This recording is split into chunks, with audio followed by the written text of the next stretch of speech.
Հավանականության տեսության դասընթացի 9-րդ դասախոսությունն է, ողջույն բոլորին։ Ուրեմն այսօր մենք ուսումնասիրենք պատահական մեծության հասկացությունը, ուրեմն պատահական մեծություններ։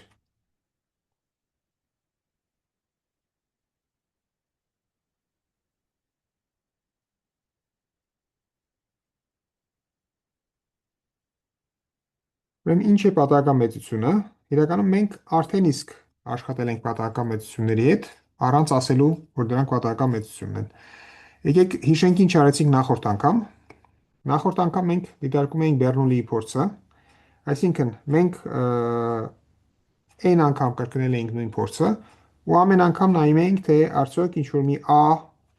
արդյունք ստացել ենք փորձի ընթացքում։ Օրինակ կարող ենք նետել զառը, ասել արդյոք 1 է գրանցվել, թե ոչ։ Ուրեմն մենք ենթադրենք, որ ամեն անգամ այդ a արդյունքը գրանցվում է ինչ-որ մի p հավանականությամբ, որը միշտ ենթադրում ենք, որ թիվ է 0-ի և 1-ի արանքում, եւ կառուցել ենք սրան համապատասխան հավանականային մոդելը։ Ուրեմն մեզ համար հավանականային մոդելը հետևյալն էր. եթե մենք արել ենք n փորձ, ապա հավանականային տարածության տարերը այդ վերջավոր հաջորդականություններն էին a1-n, ընդ որում յուրաքանչյուր անդամ կամ 0 է կամ 1։ Դնում ենք 0, եթե փորձի արդյունքում a-ն չի գրանցվել, եւ դնում ենք 1, եթե փորձի արդյունքում a-ն գրանցվել է։ Ուրեմն այս մեր հավանականային տարածություններ պետք է սահմանեինք նաև յուրաքանչյուր տարի հավանականությունը։ Ուրեմն սրա հավանականությունն էլ ինչ էինք արել։ Ամեն անգամ, երբ a-ն տեղի էր ունենում, բազմապատկում էինք p-ով, եթե a-ն տեղի չէր ունենում, բազմապատկում էինք 1 p-ով, որ նշանակել էինք q։ Այսինքն այս կստացվի p-ի գումար a-ի աստիճան եւ q-ի n հանած գումար a-ի աստիճան։ Կարող է ուրիշ ձևով էին գրել վերջին անգամ, բայց արդյունքը նույնն է։ Այսինքն ամեն անգամ, երբ ստեղ 1 է, ես բազմապատկում եմ p-ով, երբ 0 է, բազմապատկում եմ q-ով։ Այսինքն բազմապատկում եմ q-ի 1 հանած a-ի աստիճանով, q-ն հավասար է 1 հանած p։ Ուրեմն այս հավանականային մոդելն էր, որը մենք նախորդ անգամ ուսումնասիրում էինք Բեռնուլիի փորձին համապատասխան։ Մենք ինչ արեցինք։ Մենք ասեցինք նշանակենք μ-ով, որը կախված է n-ից, այն փորձերի թիվը, որտեղ գրանցվել էր a արդյունքը։ Ուրեմն a արդյունքով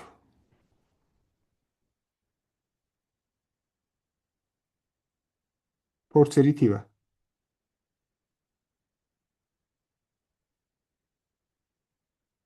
Ու մենք ապացուցել ենք, որ եթե վերցնում ենք μn-ը, բաժանում ենք n-ի վրա, այսինքն a արդյունքի հաճախականությունն ենք հաշվում, ապա սա ձգտում է p-ի n իմաստով, ինչ որ մենք նախորդ անգամ ապացուցեցինք, այսինքն ինչ էր այս նշանակում, ըստ սահմանման այս նշանակում էր հետևյալը, որ հավանականությունը ցանկացած եպսիլոն դրական թվի համար, հավանականությունը, որ հաճախականությունը p-ից հեռու կլինի էպսիլոնով, ձգտում է 0-ի։ Կամ ինձ թվում է նախորդ անգամ գրել էինք այս փոքր էպսիլոնից, սա ձգտում է 1-ի, երբ n-ը ձգտում է անսահմանության։ Այսինքն Բեռնուլիի մեծ թվերի օրենքը այդ արդյունք էր, որը վերաբերվում էր μn մեծությանը։ Իրականում μn-ը պատահական մեծություն է, ինքը կախված է հավանականային տարածության տարից, այսինքն յուրաքանչյուր տարին համապատասխանության մեջ ենք թվում ինչ-որ μn-ի արժեք, որի համար մենք պարզապես հաշվում ենք։ μn-ը իրականում այս i-ների գումարն է։ Իրականում այս μn-ը, որ մենք վերցրել ենք, այս i-ների գումարն է։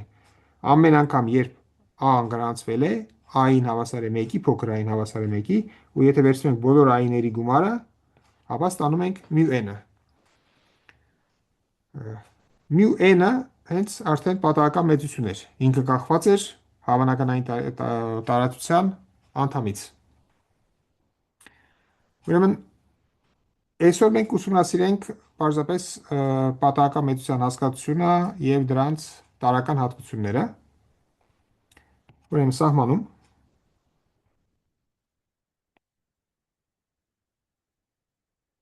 Ես ենթադրում եմ, որ ունենք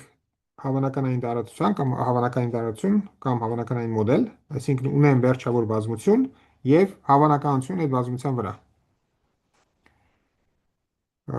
Ուրեմն ուն եկեք բազմության տարրերը նշանակեմ y1 yn-ով։ Բնականաբար այս n-ը այս մի n-ի հետ կապ չունի։ Ստեղ իրականում ստեղ ունեմ n հատ տար, ստեղ տարերի թիվը կլինի 2-ի n աշճան։ Ուրեմն ցանկացած քսի ֆունկցիա ու բազմությունից իրական թվերի բազմություն կոչվում է պատահական մեծություն։ Ուրեմն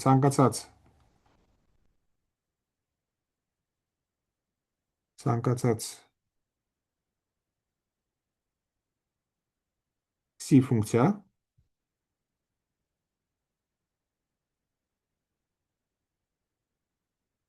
կոչվում է պատահական մեծություն։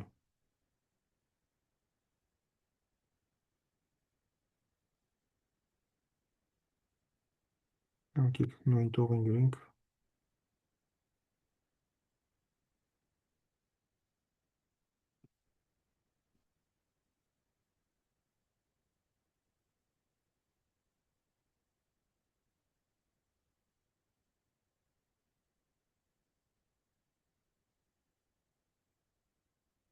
Օրինակ,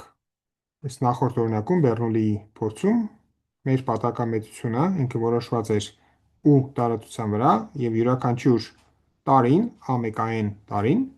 անպատասխանության մեջ էր դնում դրանց գումարը։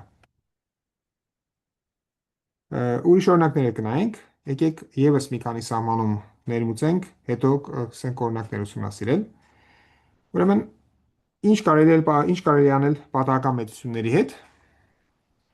Ուրեմն նախ պատահական մեծությունները կարելի է գումարել։ Եթե ես ունեմ երկու պատահական մեծություն, քսի հետ տան պատահական մեծություններ են, եկեք կարճ գրենք պատահական մեծություններ են, ապա ես կարող եմ դրանց գումարել կամ բազմապատկել թվով եւ այլն։ Այսինքն ես կարող եմ նայել քսի գումարած c անգամ էտա, որտեղ c-ն ինչ որ իրական թիվ է։ Ես իրավունք ունեմ նայելու նաեւ քսի անգամ էտա պատահական մեծությունը։ Կամ եթե էտան 0 չի դառնում, այսինքն էտան երբեք ոչ մի y-ի վրա հավասար չի 0-ի, ուրեմն եթե էտա y-ին հավասար չի 0-ի ցանկացած i-ի համար,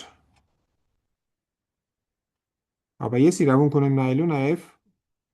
քսին բաժանած էտա պատահական մեծությունը։ Այսինքն պատահական մեծությունների հետ կարելի է անել նույն գործողությունները, ինչ որ մենք սովորենք անել ֆունկցիաների հետ։ Ֆունկցիաները կարող են գումարել, բազմապատկել թվով, բաժանել, եթե հայտարարը 0 չի դառնում եւ այլն։ Ուրեմն եթե ունենք պատահական մեծություն, մենք կարող ենք սահմանել պատահական մեծության բաշխումը։ Ուրեմն վերցնենք քսի պատահական մեծությունը, ուրեմն պատահական մեծությունը ցանկացած ֆունկցիա իր u-ից r։ Ես կարող եմ սրան համապատասխանության մեջ դնել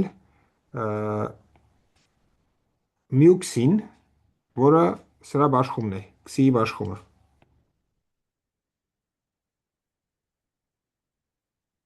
Ինչ է նշանակում քսիի բաշխում։ Ուրեմն նախ ես պետք է վերցնեմ քսի արժեքների բազմությունը, այսինքն քսին u-ի վրա, այդ ինչ է նշանակում, այդ ես վերցնում եմ քսի y1, քսի y2, սրանք բոլոր իրական թվեր են, քսի yn, բայց սրանց մեջ կարող է լինեն կրկնվող արժեքներ։ Ոչ մեկը չի ասեց, որ այս բոլորի վրա քսին ընդունում է տարբեր արժեք։ Այսինքն սրանց մեջ կարող է լինել կրկնվող արժեքներ, ինձ հետաքրքրում է սա որպես բազմություն։ Այսինքն ես այդ կրկնվող արժեքները երկու անգամ չեմ գրում, ես ստանում եմ ինչ-որ մի վերջավոր բազմություն b1, bm։ Սա լինում է ենթաբազմություն r-ում։ Ուրեմն ունեի քսի պատահական մեծությունը ֆունկցիա է հավանականային տարածության վրա, արժեքները ընդունում է r-ում, ես ուզում եմ սահմանել, թե ինչ է նշանակում քսիի բաշխումը։ Դրա համար վերցնում եմ x-ի բոլոր հնարավոր արժեքները, այդ բազմությունը շնակում եմ b1 bm-ով եւ սահմանում եմ հետեւյալ ֆունկցիան, այսինքն իրականում սահմանում եմ հավանականություն այս նոր բազմության վրա։ Ոնց եմ սահմանում դա։ Ուրեմն μx-ին, եթե ես ուզում եմ հաշվել արժեքը բեժի վրա, ապա սա պարզապես հետևյալ բազմության հավանականությունն է։ Ես վերցնում եմ բոլոր y-ները, որոնց համար x-ին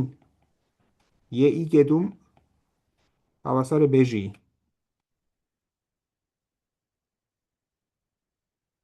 Կամ ավելի կարճ եթե գրեմ, սա հավանականությունն է, որ x-ին հավասար է բեժի։ Ուրեմն ստեղ j-ն փոխվում է 1-ից m։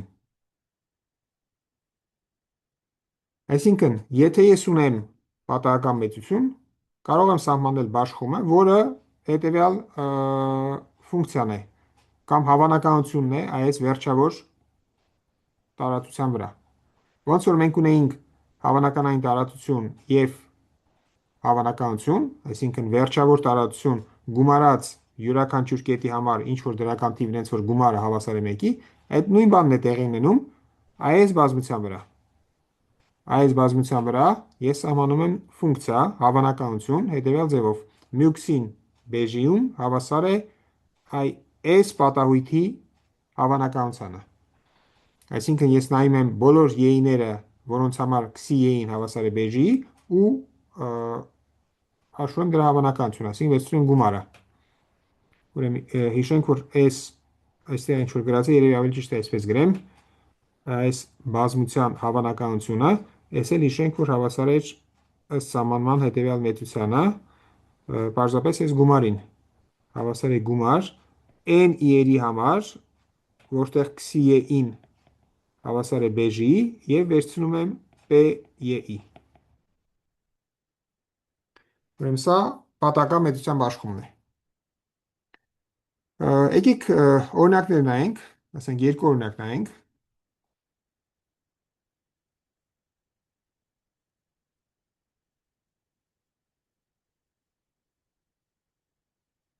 Ուրեմն առաջին օրինակը զառը հետ է կապված, ուրեմն նետենք զառը երկու անգամ։ Նետենք զառը երկու անգամ։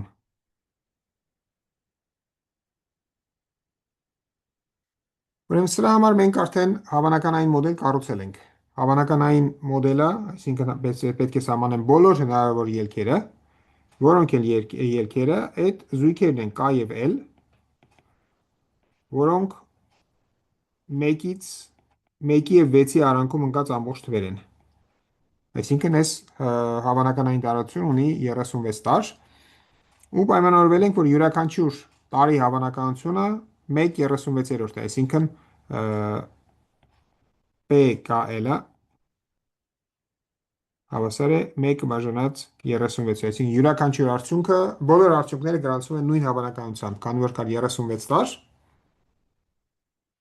կա 36 հատ KL զույգ, եթե K և L-ը փոխվում են 1-ից մինչև 6, ապա յուրաքանչյուր զույգի հավանականությունը 1/36 է։ Հիմա եկեք պատահական մեծություն սահմանենք, ասենք կարող ենք նայել հետևյալ պատահական մեծությունը, x-ի KL-ը հավասար է k գումարած l։ Այսինքն մեզ հետաքրքրում է, թե երկու զառ նետելուց գումարը ինչ ստացվեց։ Այս պատահական մեծությունը, որտեղ ինքը ֆունկցիա է u-ից r, k գումարած l-ը իրական թիվ է։ Ուրեմն x-ին պատահական մեծություն է։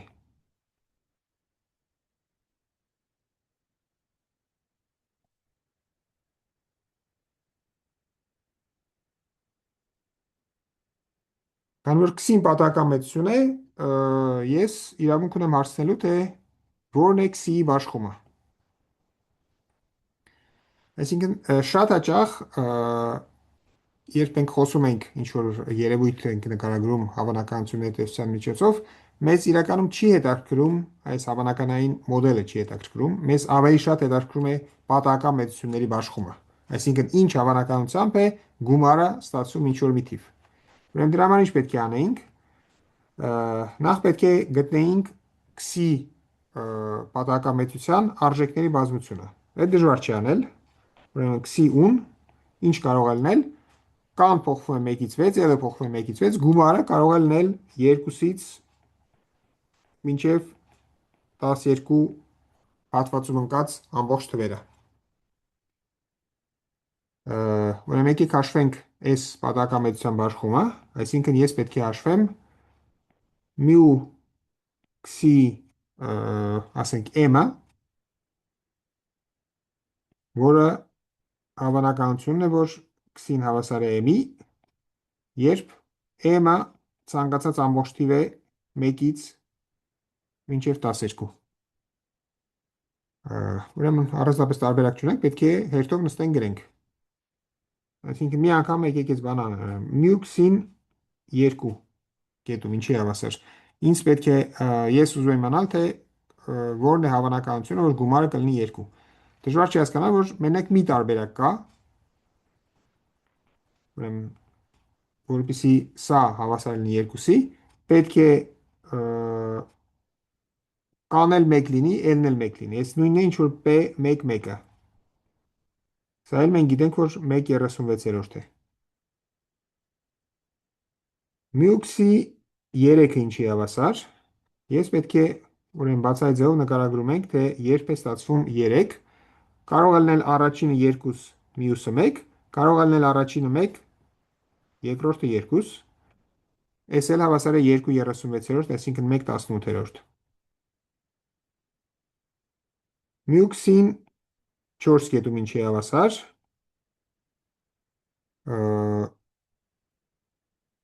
էլի նկարագրենք, որպեսզի գումարը լինի 4, կարող է լինել 3, 1, կարող է լինել 2, 2 և կարող է լինել 1, 3։ Այս ստացվում է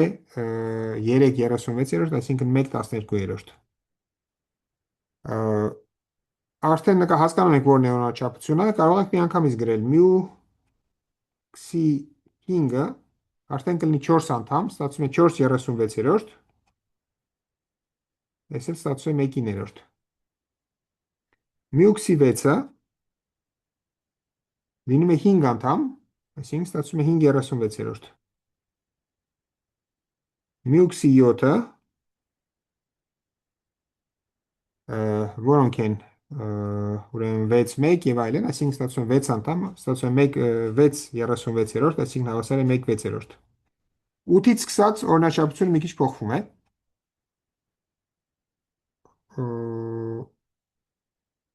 Իվերքան մյուքսի 7-ը, այո, 6 տարբերակ կար, 6/36, այսինքն ստացվում է 1/6։ 8-ից սկսած փոխվում է, ինչ է տեղի ունենում, քանի որ 6-ից մեծ չի կարող լինել, իրականում տարբերակների թիվը սկսում է փոքրանալ։ Ուրեմն մյուքսի 8-ը ինչի է հավասար։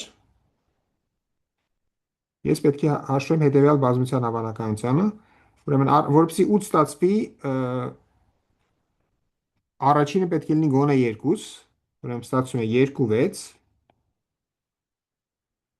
3, 5, 4, 4, 5, 3 և 6, 2։ Քանի հատ եղավ 5, ստացվում է 5/36։ Տեսնում ենք, որ նույնն է ստացվում ինչ որ ստեղ, 5 տարբերակ կար։ Եվս մի հատ գրենք, հետո մնացածը պարզ կդառնա։ Ուրեմն մյուքսի 9-ը ինչ պետք է լինի։ Առաջին գոնե լինի գոնե 3, ստացվում է 3, 6, 4, 5, 5, 4 և 6, 3, այսինքն ստացվում է 4/36, 1/9։ Հասկանում եք, որ ստեղ հասնելուց հետո սկսում ենք հետ գնալ, այսինքն այս հավասար կլինի նաև 1/12 հավասար կլինի նաև մյու քսի 10-ին, 1/18 կլինի մյու քսի 11 և 1/36 կլինի մյու քսի 12։ Այսինքն մենք այս պատահական մեծության համար հաշվեցինք բաշխումը։ Մի բան մոռացա ասել, որ այս թվերը, մյուքսի բեժիները, եթե մենք վերցնում ենք բոլորի գումարը,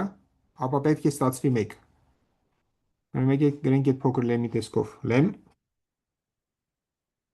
ուրեմն եթե ունենք քսի պատահական մեծությունը,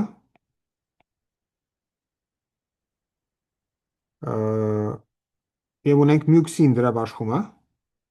մյուքսին քսիի բաշխումը,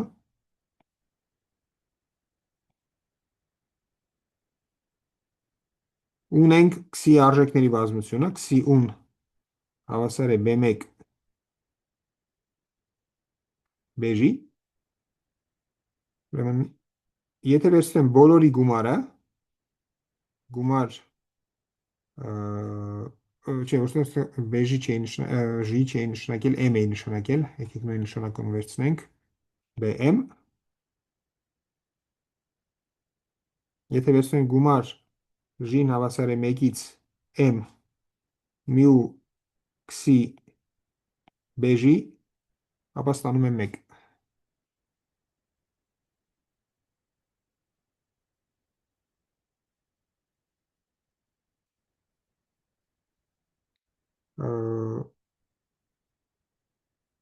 Եկեք ապացուցենք, իրականում համարյա բան չունենք ապացուցելու, բայց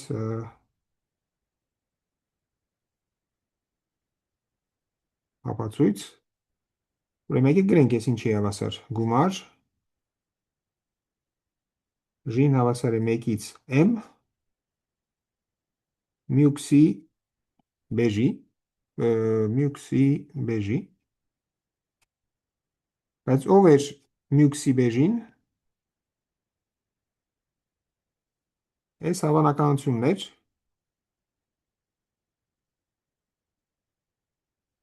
որ քսին հավասար է բեժի, բայց այլ նույն բանն է, ժին հավասար է 1-ից m, հավանականությունը, որ քսին հավասար է բեժի, մենք մի անգամ արդեն հաշվել էինք, այդ սա էր, այսինքն n իերն էին, որի համար քսի էին հավասար է բեժի, ու պետք է վերցնել դրանց համապատասխան մինչև սխալ է գրված, դա ոչ թե E-քսի է, այլ E-ի է,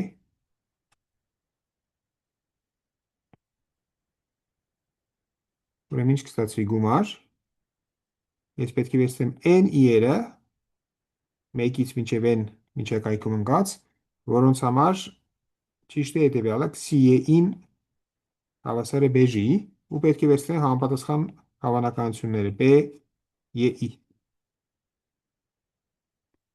Բայց, քանի որ այս բեժիները ուի բոլոր հնարավոր արժեքներն էին, այս գումարը, կրկնակի գումարը, որ գրված է ստեղ, այս նույնն է ինչ որ գումար in հավասար է 1-ից n PE-ի, որովհետև քսին E-ի վրա ընդունում է B1, BM, B1, B2, BM արժեքներից որևէ մեկը։ Ստեղ պարզապես այս գումարը վերցրած է բաժանած է մասերի, կախված նրանից, թե քսին ինչ արժեք է ընդունում E-ի վրա։ Այսինքն միակ բանը, որ պետք է հասկանալ, սա է, բայց այդ միանգամից հետևում է նրանից, որ քսի բոլոր հնարավոր արժեքները B1, BM-ն են, B1, B2, BM-ն են։ Սա էլ մենք գիտենք, որ հավանականությունների գումարը, եթե վերցնում ենք բոլոր տարերը հավանականային տարածության, հաստատվում է 1։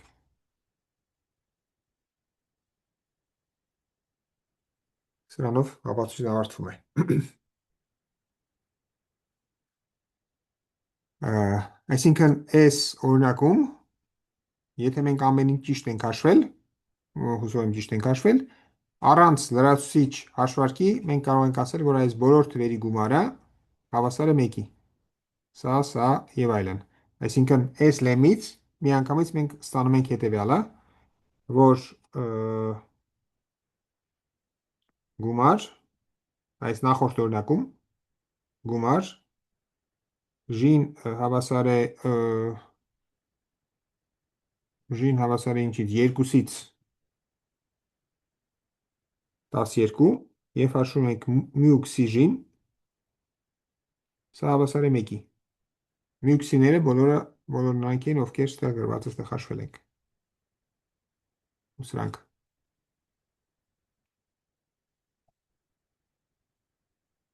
Արդյոք կան հարցեր այս օրինակի հետ կապված։ Շատ լավ, եթե չկան, եկեք երկրորդ օրինակը նայենք։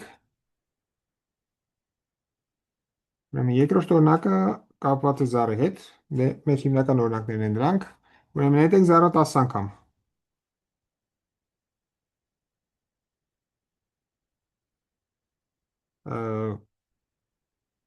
Չեմ իրեպ է, զառը արդեն նետեցինք 2 անգամ։ Մետաղադրամը 10 անգամ։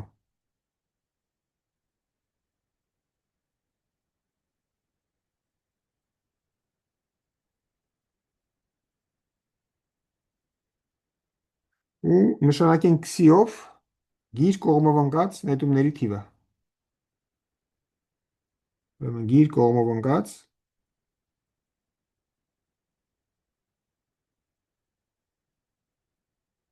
նետումների թիվը։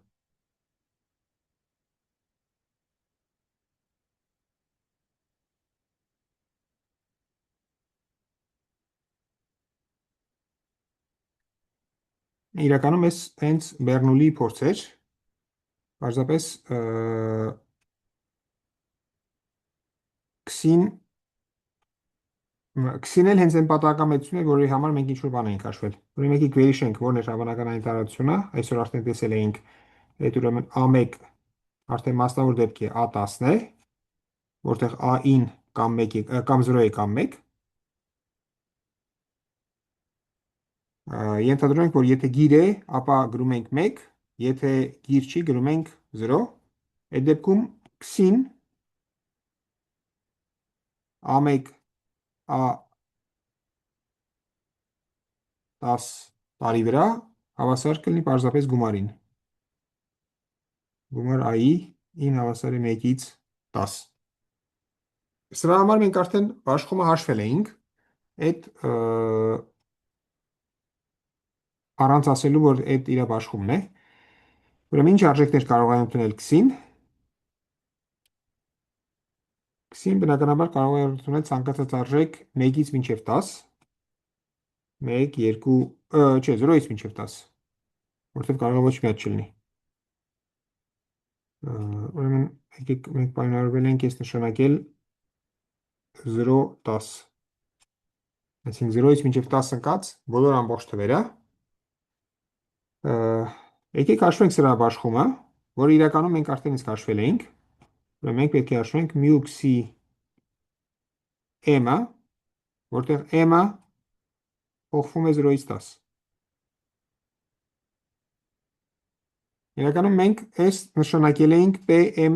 P10m-ով, μ-ի m-ը, n թիվներ, որը մենք նշանակել էինք P10, պարզապես n անգամ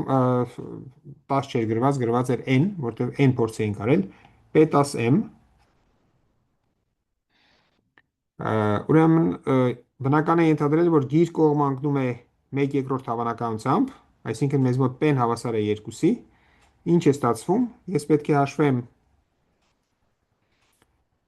զուգորդությունների թիվը 10-ից m-ական, իսկ ստեղ բանը կլինի 2-ի մինուս 10 աստիճան, որովհետև p-ն և q-ն հավասար էին։ Այսինքն ստացվում է 10 ֆակտորիալ բաժանած n ֆակտորիալ 10 հանած n ֆակտորիալ անգամ 2-ի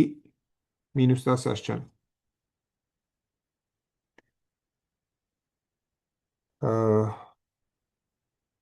Շատ լավ, եթե ստեղ հարցեր չկան, ապա անցնենք առաջ։ Ուրեմն կա ցանկացած հավանականային տարածության համար կա մի կարևոր պատահականություն, այդ տրված պատահույթի բնութագրիչ ֆունկցիան է։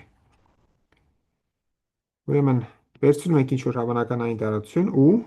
և նշանակում ենք P-ով հավանականությունը ու նայում ենք ցանկացած պատահույթ, այսինքն ցանկացած ենթաբազմություն ուղի։ Ուրեմն սահմանում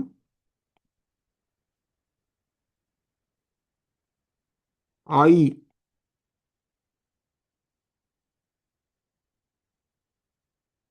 բնութագրիչ ֆունկցիա է կոչվում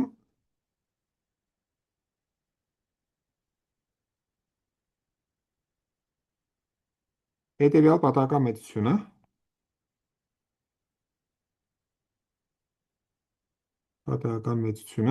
ոնց եմ սահմանում այդ պատահական մեծությունը,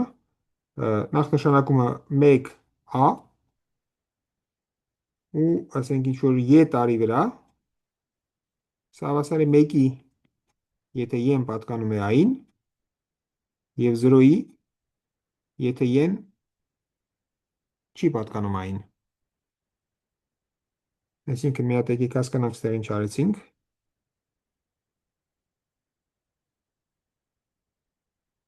Ունեինք ինչ որ հավանականային տարածություն, իրականում ստեղ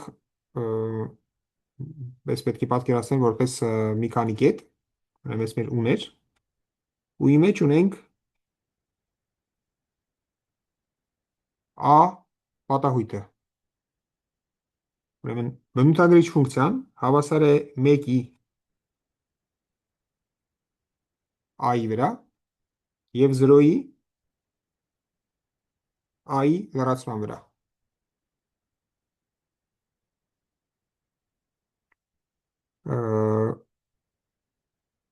Ինչ կարող ենք անել, ուրեմն սրանք այս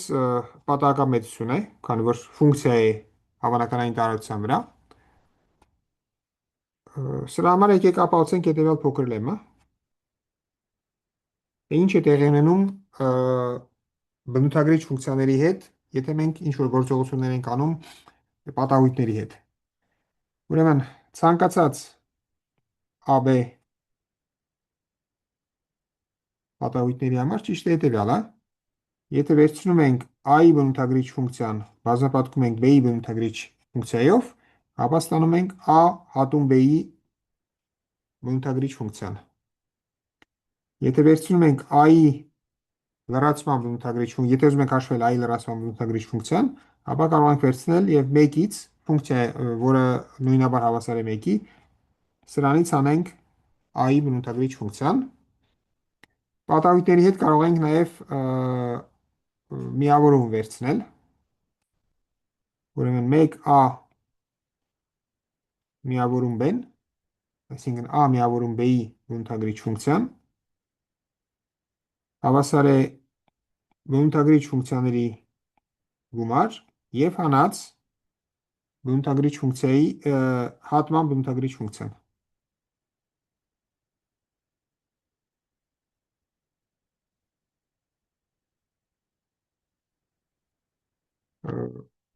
Իրականում դժվար չի ապահովել, բայց եկեք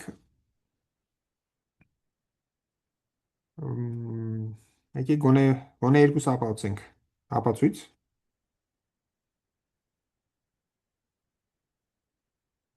Ասենք ապացուցենք առաջինն ու երրորդը։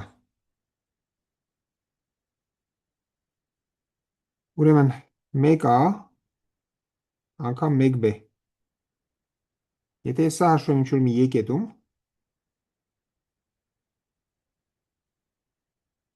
բնականաբար կարող եմ ստանալ կամ 0 կամ 1, քանի որ բազմապատկում եմ 0-ն և 1-ը, 1a 1b է, ուրեմն որ դեպքում կստացվի 1, 1 կստացվի, եթե երկուսն էլ հավասար են 1-ի, այսինքն եթե y-ն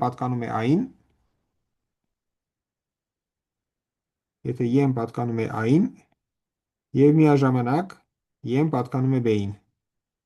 0 կստացվի ցանկացած այլ դեպքում, այլ դեպքերում։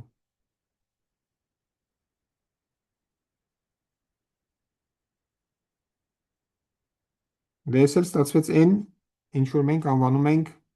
a հատուն b-ի բնութագրիչ ֆունկցիա։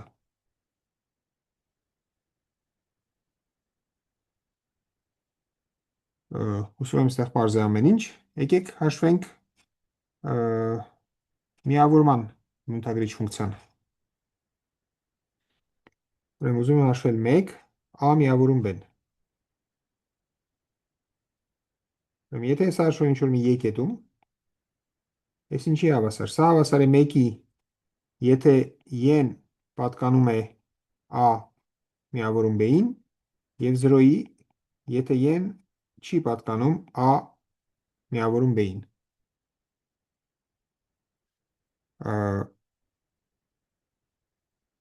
Եկեք պարզապես հաշվենք աջ մասը ու տեսնենք, որ կստացվի նույն բանը։ Վերցնում եմ 1a, հաշված եկետում գումարած 1b հաշված եկետում և հանում եմ 1a հատում b եկետում։ Ուրեմն հնարավոր է մի քանի դեպք, ուրեմն ես ուներ, ես a-ն է, սա էլ b-ն է։ Ուրեմն հնարավոր է մի քանի դեպք։ Y-ն կարող է լինի ստեղ, ես առաջի դեպքն է, կարող է լինի ստեղ և վերջապես կարող է լինել այստեղ։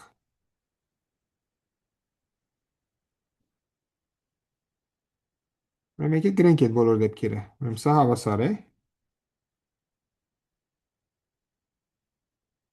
Ուրեմն եկեք սկսենք կանաչ դեպքից։ Կանաչ դեպքը որն է։ Այդ n-ը, երբ y-ն չի պատկանում միավորմանը։ Y-ն չի պատկանում a միավորում b-ին։ Այդ դեպքում սա 0 է, սա 0 է, սա էլ է 0, քանի որ y-ն չի պատկանում նաև հատմանը։ Ուրեմն այս դեպքում ստացվում է 0։ Նայենք այն դեպքը, երբ y-ն պատկանում է, գտնվում է կամ ստեղ, կամ ստեղ։ Այդ ինչ է նշանակում։ Այդ նշանակում է, որ y-ն պատկանում է a միավորում b-ին, բայց չի պատկանում a հատում b-ին, որտեղ այս մասը հանեցի։ Ուրեմն y-ն պատկանում է սրան, բայց չի պատկանում հատմանը։ Այդ դեպքում առաջի երկու անդամները 1 են, ըստ սահմանման, քանի որ y-ն պատկանում է a-ին և y-ն պատկանում է b-ին, ուրեմն կստացվի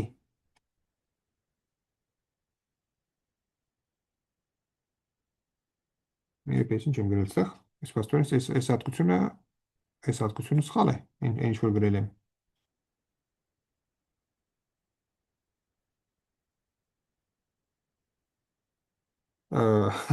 Լավ է, ապահովեցինք, որովհետև իրոք այս հատկությունը սխալ է, ստեղ գրել եմ, որ այս հավասար է, չէ, ներողություն, սխալ չի, ամեն ինչ լավ է։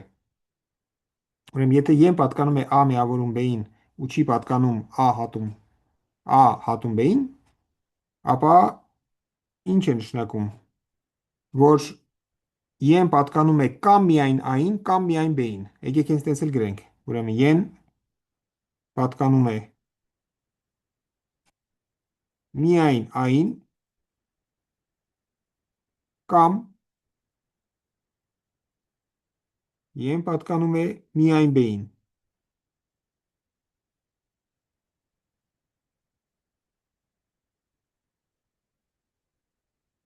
Բայց եթե y-ն պատկանում է միայն a-ին և միայն b-ին,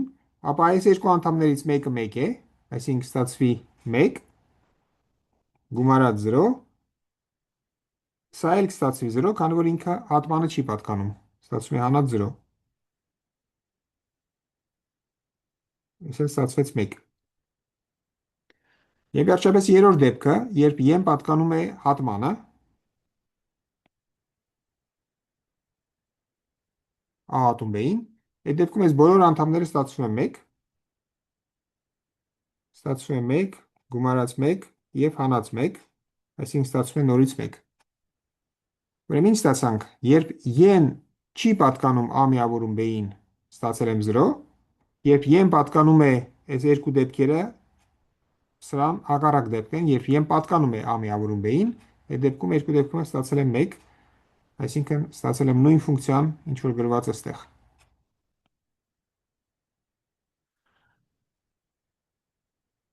Շատ լավ, ուրեմն սրանով ապացույցն ավարտվում է։ Արդյոք հարցեր կան սրա վերաբերյալ։ Շատ լավ, եթե հարցեր չկան, ապա եւս մի հասկացություն։ Մենք արդեն գիտենք, թե ինչ է նշանակում պատահույթների անկախությունը։ Հիմա կսահմանենք, թե ինչ է նշանակում, որ երկու պատահական մեծություն անկախ են։ Ուրեմն սահմանում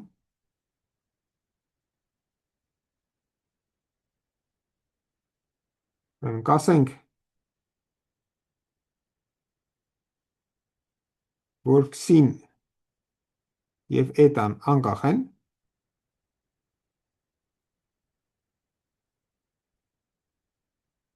եթե տեղի ունի հետեւյալը, ուրեմն եկեք սկզբից գրեմ, հետո փորձենք հասկանալ, թե ինչ է գրված։ Ցանկացած i-ի համար, որը պատկանում է քսի արժեքների բազմությանը, եւ ցանկացած b-ի համար, որը պատկանում է էտայի արժեքների բազմությանը, տեղի ունի հետեւյալը, հավանականությունը, որ քսին հավասար է էտ i-ի եւ էտան հավասար է b-ի, հավասար է հավանականություն քսին հավասար է i-ի եւ բազմապատկած հավանականություն էտան հավասար է b-ի։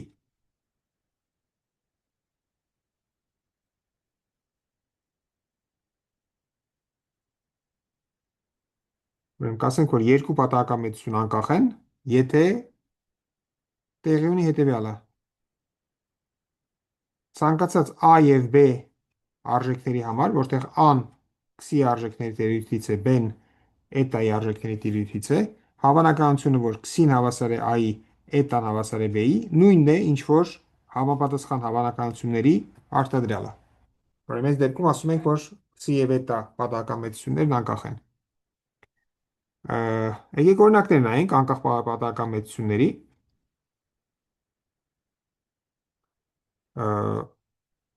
Նախ վերադառնանք բնութագրիչ ֆունկցիաներին։ Եկեք ավելի ճիշտ եւս մի լեզու ապահովենք։ Ուրեմն ցույց տանք, որ a եւ b պատահույթներն անկախ են։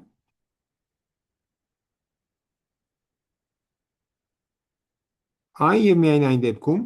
երբ համապատասխան բնութագրիչ ֆունկցիաներն են անկախ։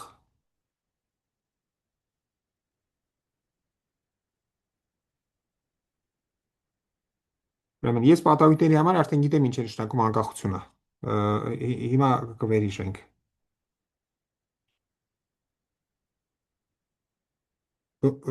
Պատահական մեծությունների համար էլ մենք ներմուծեցինք անկախության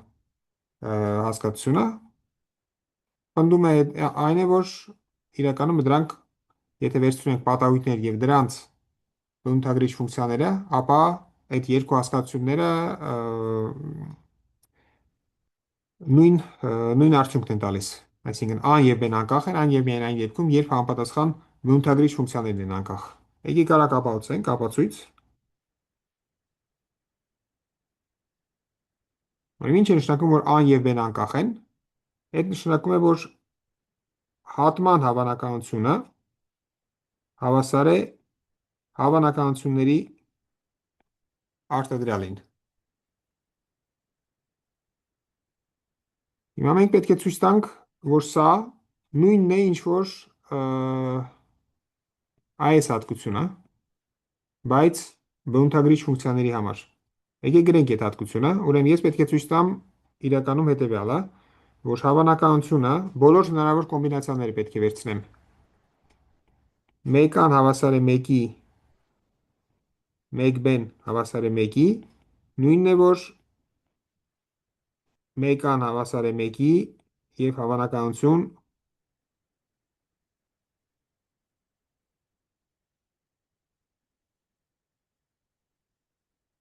1b-ն հավասար է 1-ի։ Ու պետք է կարողանամ փոխարինել այս 1-ը 0-ով կամ 2-ը իրար հետ կամ առանձին։ Այսինքն ես իրականում ունեմ 4 հավասարություն։ Պատահույթների անկախությունը ընդամենը մի հավասարություն էր։ Բնութագրիչ ֆունկցիաների անկախությունը այդ 4 հավասարությունը, քանի որ յուրաքանչյուր ֆունկցիա ընդունում է երկու արժեք, 1 կամ 0, Եթե վերցնեմ բոլոր հնարավոր կոմբինացիաները, ապա ստանում եմ 4 հավասարություն։ Լավ, եկեք սկսենք այն դեպքից, երբ վերցրել եմ 1 էր։ Ես ուզում եմ հաշվել հավանականություն, որ 1a-ն հավասար է 1-ի և 1b-ն հավասար է 1-ի։ Այսինքն ինչ եմ ես ուզում հաշվել, ավելի մանրամասն եթե գրեմ, ես ուզում եմ հաշվել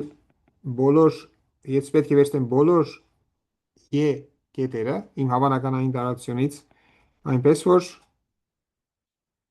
1a-ն հավասար է 1-ի և 1b-ն հավասար է 1-ի։ Ես ընդամենը գրեցի այս բազմությունը, այս հավանականությունը մի քիչ ավելի մանրամասն, նույն բանն է գրած։ Ուրեմն ինչ է նշանակում, որ 1a-ն հավասար է 1-ի, այդ նշանակում է n պատկանում է a-ին։ Ես պետք է վերցնեմ n y-երը ու-ից, որոնք պատկանում են a-ին, նույն ձևով այս մյուսը նշանակում է, որ n պատկանում է b-ին։ Այսինքն այս նույնն է, ինչ որ a-ի և b-ի հավանականությունը, a-ի և b-ի հատման հավանականությունը։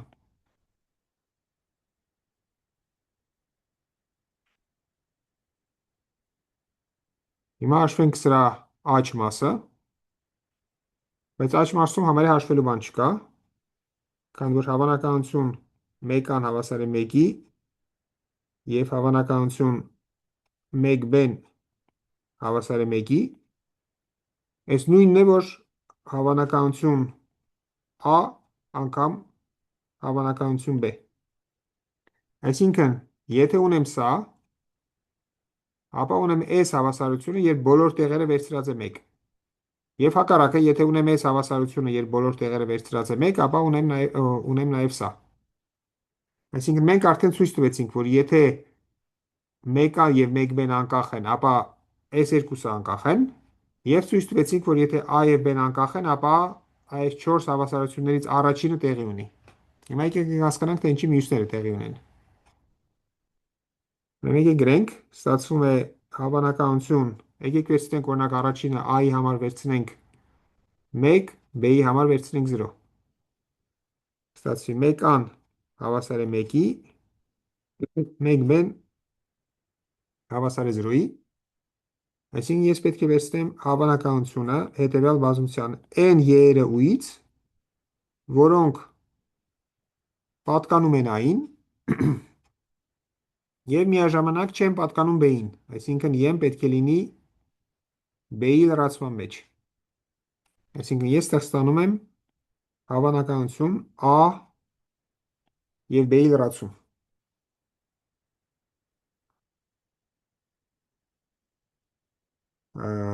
Ուրեմն հավանականությունների գումարման բանաձևից ես կարող եմ գրել սա որպես հետևյալ հավասարությունը a-ի հավանականություն հանած a-ի և b-ի հատման հավանականություն։ Չէ, որովհետև եթե ես ունեմ սա, ուրեմն ես մեր ուն է, ունեմ a-ն և ունեմ b-ն։ Ես վերցրել եմ a-ի և b-ի լրացումը, որն է b-ի լրացումը, b-ի լրացումը սա է։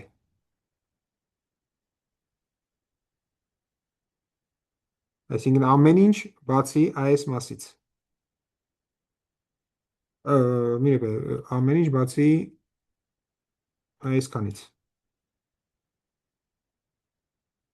Այսինքն եթե ես վերցրել եմ a-ի և b-ի լրացման հատումը, ես ստացել եմ սա։ Սա եմ ստացել։ Իսկ դրա հավանականությունը ես կարող եմ գրել այս ամբողջի հավանականություն, այսինքն a-ի հավանականություն, հանած այս փոքր մասի հավանականություն, որը հատման հավանականությունն է։ Շատ լավ, շարունակենք ուրեմն։ Այս հավասար է։ Առաջի անդամը թողնում եմ նույնը։ Երկրորդի համար օգտագործում եմ, որ a-ն և b-ն անկախ էին, այսինքն ստացվում է հավանականություն a անգամ հավանականություն b։ A-ի հավանականությունը կարող եմ հանել ընդհանուր,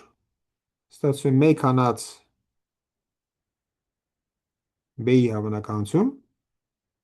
Բայց մեկ հանած B-ի հավանականությունը այդ նույնն է ինչ որ B-ի լրացման հավանականությունը։ PA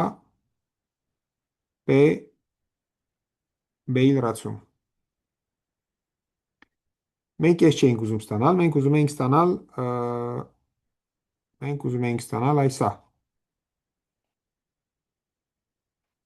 որտեղ ստեղ վերցրել եմ 1, ստեղ վերցրել եմ 0։ Բայց այդ հենց այն է ինչ որ մեզ պետք է, որովհետև սա նույնն է, ինչ որ հավանականություն, որ a-ի բնութագրիչ ֆունկցիան հավասար է 1-ի եւ հավանականություն, որ b-ի լրացմամբ բնութագրիչ ֆունկցիան հավասար է 1-ի։ Բայց b-ի լրացմամբ բնութագրիչ ֆունկցիան հավասար է 1-ի, այն եւ միայն այն դեպքում, երբ b-ի բնութագրիչ ֆունկցիան հավասար է 0-ի։ 1-ն հավասար է 1-ի եւ 1b-ն հավասար է 0-ի, որովհետեւ այս երկու բազմությունները նույնն են։ 1 b-ի լրացումը հավասար է 1-ի եւ b-ի բնութագրիչ ֆունկցիան հավասար է 0-ի։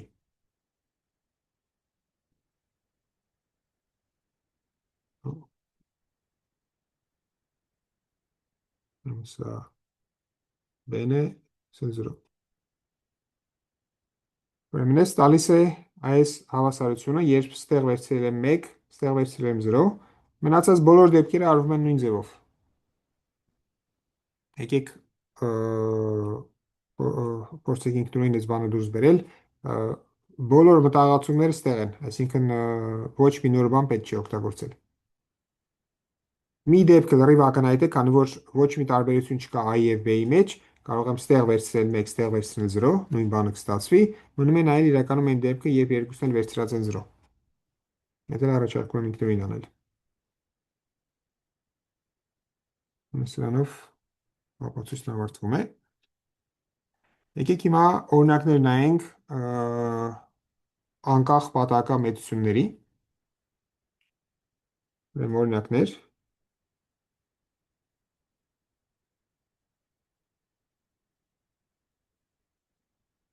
Ուրեմն վերադառնանք ես մեր նախորդ օրինակին, երբ զառը երկու անգամ նետել էինք։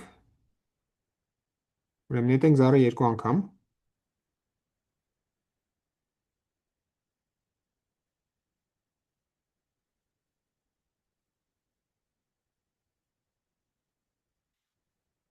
Ուրեմն հիշենք, որ սրան համապատասխան հավանականային մոդելը հետևյալն էր։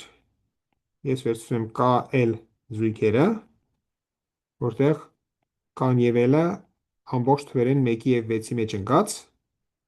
եւ յուրաքանչյուր զույգի հավանականությունը հավասար է 1/36-րդի։ Հիմա նայենք հետևյալ երկու պատահական մեծությունը, ուրեմն քսի KL-ը հավասար է K-ի եւ էտա KL-ը հավասար է L-ի։ Այսինքն իմ պատահական մեծությունները հետևյալն են։ Ես զառը երկու անգամ դնել եմ, առաջին պատահական մեծությունը քսին KL զույգի վրա ընդունում է K արժեքը, այսինքն առաջի զառի արժեքն է ընդունում, էտան KL զույգի վրա ընդունում է L արժեքը, այսինքն երկրորդ զառի արդյունքն է։ Զառը երկու անգամ նետել եմ, վերցնում եմ առաջի արդյունքը եւ երկրորդ արդյունքը։ Իրականում մեր հավանականային մոդելը կառուցված էր այն ենթադրության վրա, որ այդ արդյունքները միմյանցից անկախ են, բայց այդ բանը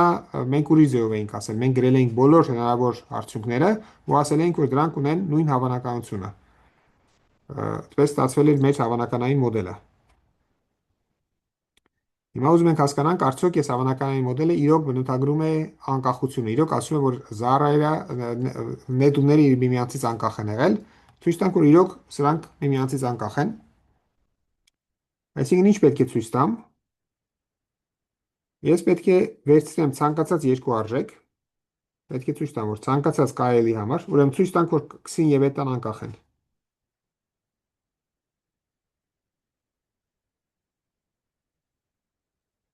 Որ քսին եւ էտան անկախ են։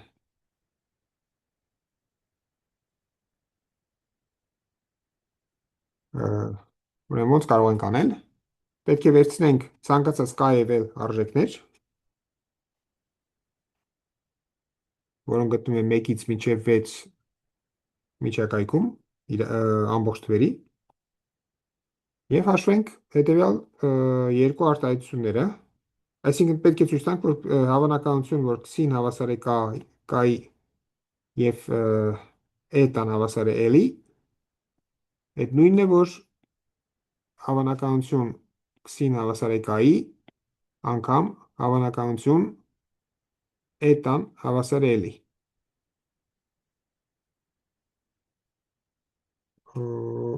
Դե եկեք հաշվենք։ Մի քիչ իհարկե հաջող չէ այստեղ k եւ l գրել, եկեք a եւ b գրեմ, հա։ Եկեք այստեղ սա է սրանց փոխարեն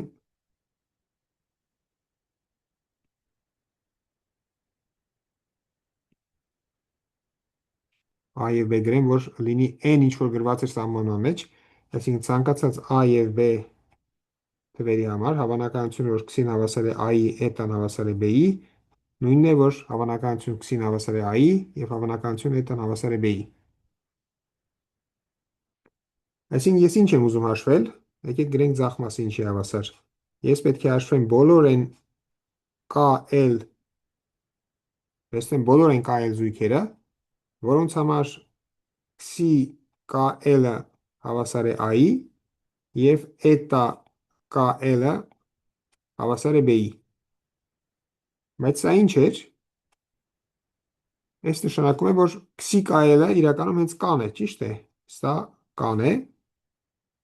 սա էլ l-ն է, ըստ սահմանման։ Xi k-ը հավասար է k-ի, eta k-ը հավասար է l-ի։ Այսինքն ես վերցնում եմ բոլոր այն զույգերը, որոնց համար k-ն հավասար է a-ի, l-ը հավասար է b-ի, այսինքն առանձնապես ընտրություն չունեմ։ Ես պետք է հաշվեմ AB զույգի հավանականությունը, բայց ըստ մեր մոդելի բոլոր զույգերը ունեն նույն հավանականությունը, այդ 1/36 է։ Հիմա եկեք հաշվենք այս մյուս հավանականությունները։ Ուրեմն ես պետք է հաշվեմ հավանականություն, որ x-ին հավասար է a-ի։ Այս ինչ է նշանակում։ Ես պետք է հաշվեմ վերցնեմ բոլոր այն զույգերը, k-l զույգերը u-ից, որոնց համար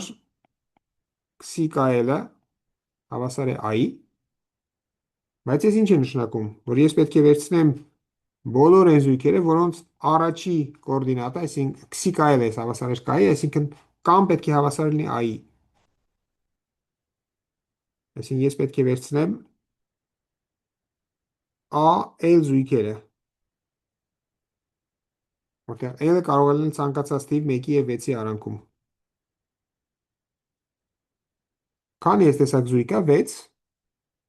այսինքն սրա հավանականությունը ստացվում է 6/36, կամ նույնն է ինչ որ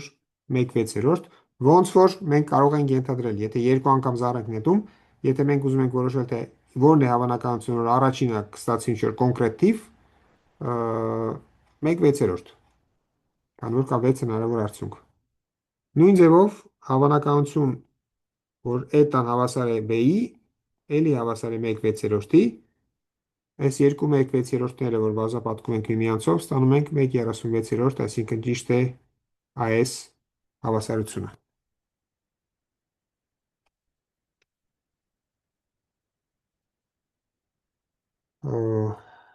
Արդյոք կան հարցեր այս օրինակի վերաբերյալ։ Ուրեմն մեր առաջի օրինակն էր։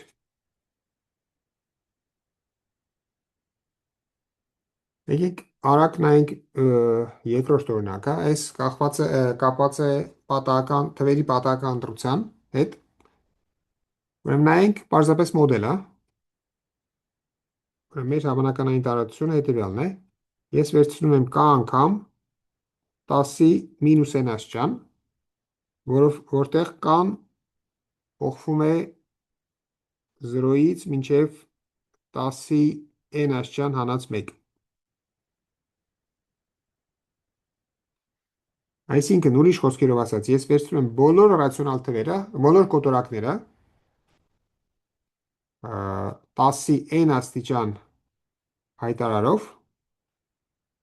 որոնք ընկած են 0-ից 1 միջակայքում, բայց տարբեր են 1-ից։ Ես վերցրել եմ բոլոր կոտորակները այս տեսակ։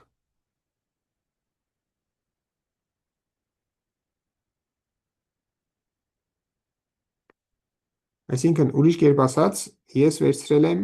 հետևյալ տասնորդական կոտորակները 0 ամբողջ, A1, A2 եւ այլն AN, որտեղ A-ին ինչ որ թիվ է 0-ից 9 հատվածում։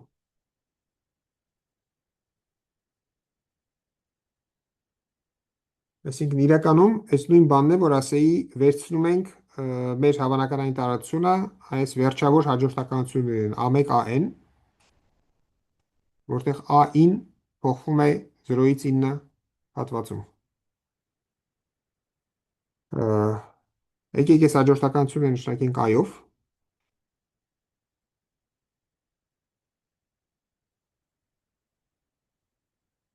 Ու ասենք, որ յուրաքանչյուր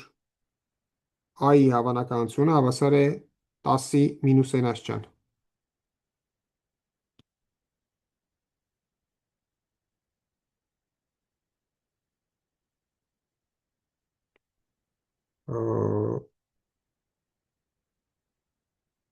Ուրեմն ես պնդում եմ, որ եթե ես վերցնում եմ քսիկա, այսինքն ես երևի չափահոսեմ սա, որովհետև մոտավորապես նույն ձևով է արվում ինչ որ նախորդ անգամ, պետք է վերցնենք հաշվենք, պարզապես որպես օրինակ, քսիկա an հավասար է այս հաջորդականության մեջ k-երորդ թիվը։ Այդ դեպքում մոտավորապես նույն ձևով դատելով կարող ենք ցույց տալ, որ քսի 1, քսի 1, քսի 2 եւ այլն քսի n պատահական մեծություններն անկախ են։ Հիմա հասկացա, որ չեմ սահմանել, թե ինչ է նշանակում, որ ոչ թե երկուսն են անկախ, այլ n հատն են անկախ, լրիվ նույն ձևով է սահմանվում, ուրեմն սահմանում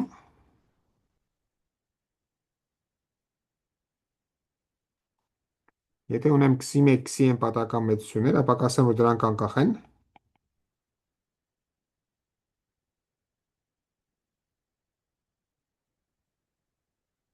Ուրեմն սահմանմամբ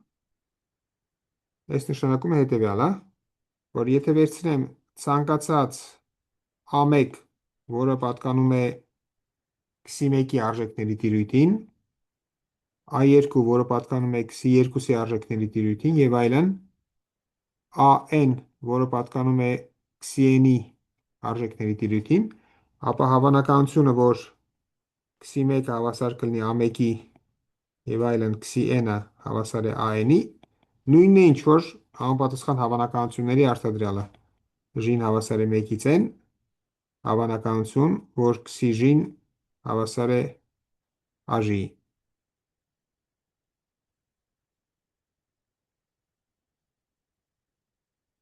Ուրեմն ինչ է ասում այս օրինակը։ Այս օրինակը ասում է, որ եթե վերցնենք բոլոր ռացիոնալ թվերը, այսինքն ես իրականում այս առաջի մասը նույնիսկ կարող էի չգրել, սրա կարիքն էլ չկար, պարզապես կարող եմ վերցնել հենց միանգամից սա։ Ես վերցնում եմ բոլոր տասնորդական կոտորակները, որոնք պարունակում են n-ից ոչ ավելնիշ։ Այսինքն եթե ինքը ավելի քիչ նիշ է պարունակում, ստեղ ավելացնում եմ 0-ներ, մինչև դառնա n հատ։ Վերցնում եմ բոլոր տասնորդական կոտորակները այս տեսքի։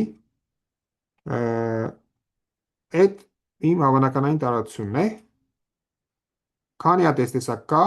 10-ի n աստիճան, որտեղ յուրաքանչյուր տեղում կարող է կանգնացնել 0-ից մինչև 9 ցանկացած թիվ, այսինքն 10 տարբերակ ունեմ յուրաքանչյուրի համար, ստացվում է 10-ի n աստիճան։ Ու ասում եմ, որ բոլորը ունեն նույն հավանականությունը, այսինքն յուրաքանչյուր թվի հավանականությունը 10-ի մինուս n աստիճան է։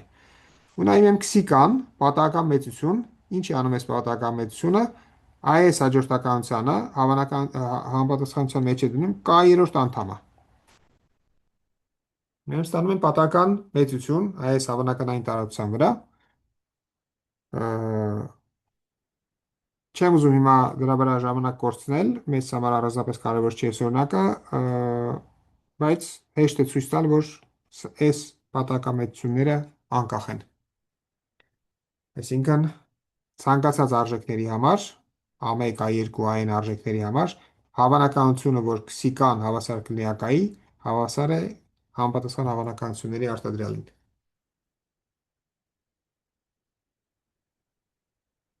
Ա, Շատ լավ, եկեք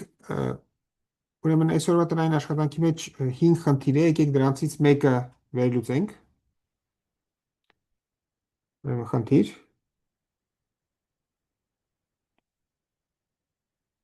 ունենք 4 հաստոց, որոնք գտնվում են միմյանցից նույն հեռավորության վրա։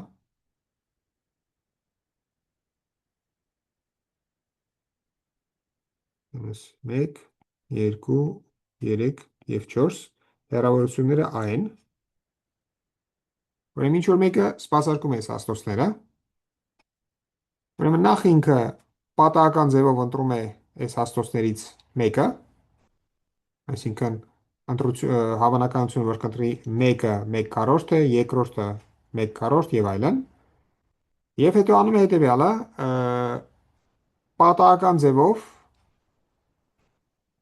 այդ իր ընտրած հաստոցից գնում է հաջորդ հաստոցը, էլի նույն հավանականությամբ, այսինքն եթե ինքը օրինակ սպասարկում էր երկրորդ հաստոցը, հաջորդ ընտրությունը լինում է այս 3-ի մեջ ու հավանականություններն էլ նույնն են, 1/3 հավանականությամբ։ Ուրեմն այդ դեպքում ինչ է նշանակում։ Նշանակում է, որ ինչ որ ճանապարհ պետք է անցնի։ Մի վարքյան կարող է ավելի ճիշտ է վերցնենք, լավ, եկեք հենց ոնց որ ասենք, դες էլ վերցնենք, այսինքն ինչ որ մի հաստոց է սպասարկում, դրանից հետո գնում է մնացած 3-ից որևէ մեկի մոտ, այդ հաստոցը սպասարկելու համար, ու հավանականությունները բոլորը նույնն են, ստացվում է 1/3։ Իրականում գրքի մեջ, եթե չեմ սխալվում, ինքը ասում է, որ կարող է մնալ նույնի մոտ, բայց եկեք ուրիշ տարբերակ անենք, կարող է գնալ ցանկացած ուրիշի մոտ, բայց չի կարող մնալ նույնի մոտ։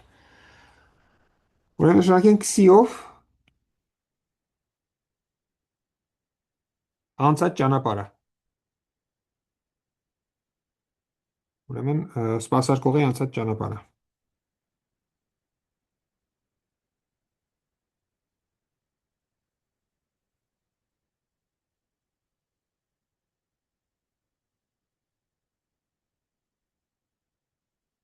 Ու պետք է գտնել քսի իշխումը։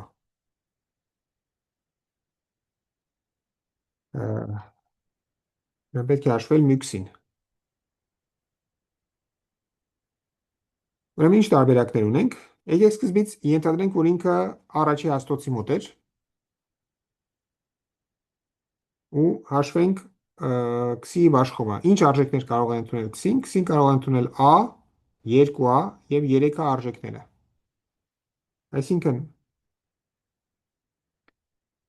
հավանականությունը, եկեք ստեղ մի հատ 1 գրեմ, որ շեշտեմ, որ գտնվում էր առաջի հաստոցի մոտ։ Հավանականությունը, որ քսին հավասար է 1-ի, քսին հավասար է A-ի, հավասար է 1/3, հավանականությունը, որ քսին հավասար է 2A-ի, հավասար է 1/3 և հավանականությունը, որ քսին հավասար է 3A-ի,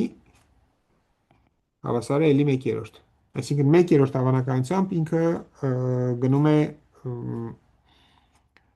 այս մյուս 3 հաստոցներից յուրաքանչյուրի մոտ։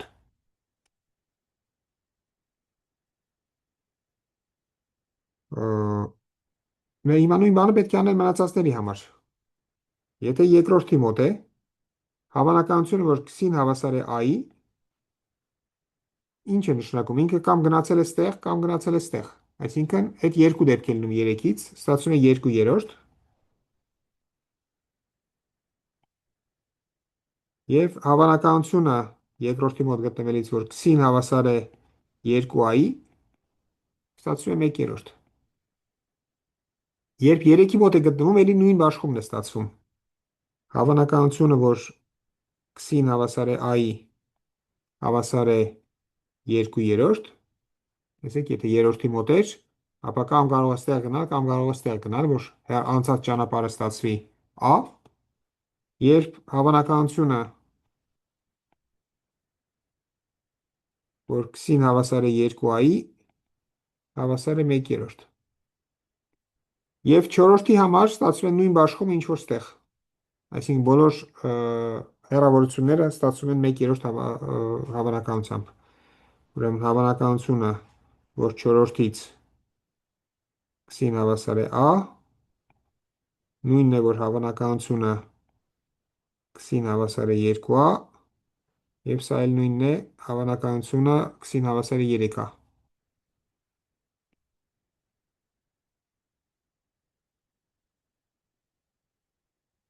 Ունես հավասար է 1/3։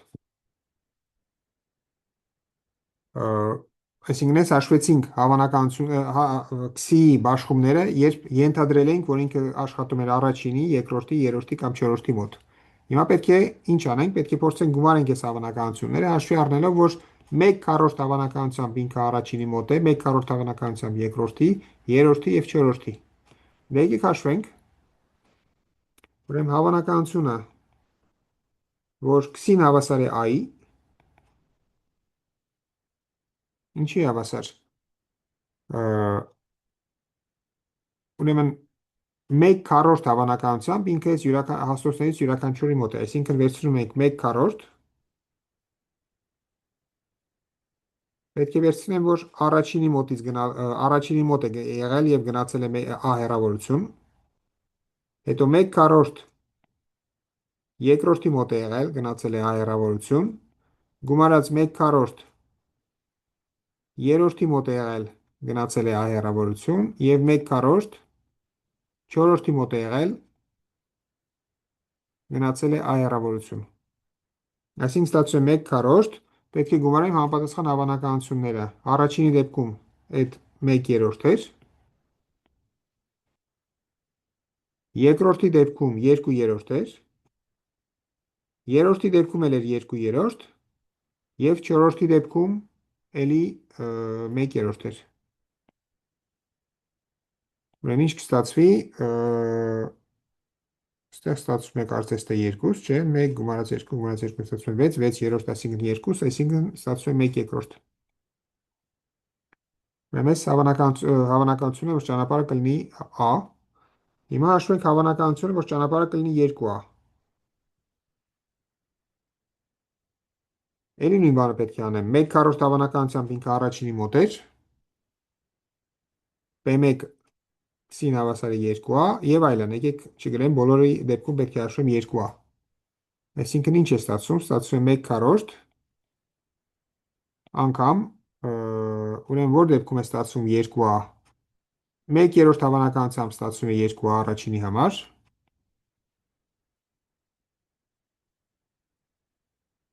երկրորդի եւ երրորդի համար ստացվում է էլի 1/3,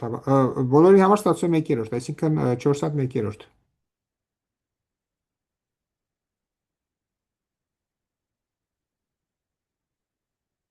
Եթե իհարկե ճիշտ եմ հաշվել։ Մի հատ նորից ստուգենք, 2-ան 1/3, 2-ան 1/3, ստեղ ինդեքսը սխալ է գրած, պետք է լինի 3,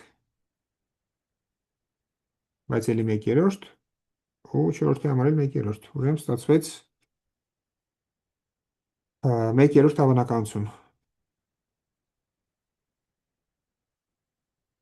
Ու վերջինը, հավանականություն, որ x-ին հավասար կլինի 3a-ի, 3a ստացվում է միայն առաջին եւ 4-ի դեպքում, մնացած երկրորդի եւ երրորդի դեպքում 3a չի կարող լինել, այսինքն ստացվում է 1/4